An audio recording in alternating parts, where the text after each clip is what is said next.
Hello అందరికీ తద్ది రోజు అయితే తాంబూలం అయితే 12 మందికి అయితే పంచిపెట్టేసుకోవాలి. ఎవరెవరు తద్దులు చేసుకుంటున్నారో 12 సంవత్సరాలు తీరిన వాళ్ళకైతే ఇలా పంచిపెట్టేసుకోవాలి తాంబూలం. తర్వాత ఇంటికి వచ్చాక దేవుడి దగ్గర అన్ని సిద్ధం చేసుకుని వినాయకుడిని చేసుకుని ఫస్ట్ అయితే వినాయకుడి పూజ అయితే చేసుకోవాలి. వినాయకుడి పూజ అయిపోయాక గౌరీదేవి పూజ కూడా స్టార్ట్ చేసుకొని మనం చేసుకున్న తోరణాలు అయితే గౌరీదేవి దగ్గర పెట్టి పూజ అయితే చేసుకొని తోరణాలు అయితే కట్టేసుకోవాలి.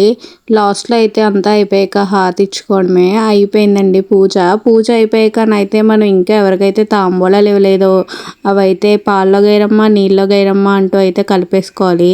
దానికోసం అయితే మనం కొంచెం ఇసుక తీసుకుని అయితే చిన్న గిన్నె పెట్టుకుని అందులో నీళ్ళు వేసుకుని అన్నీ వేసుకుని అక్కడ చిన్న వినాయకుడిని చేసుకుని పూజ చేసుకుని పాల్లో గైరమ్మ నీళ్ళలో గైరమ్మ అంటూ కలిపేసుకోవడమేనండి. పూజ అంతా అయిపోయింది. ఇంతేనండి పూజ. వీడియో నచ్చితే లైక్ చేయండి, షేర్ చేయండి, సబ్స్క్రైబ్ చేయడం మర్చిపోకండి. Bye bye.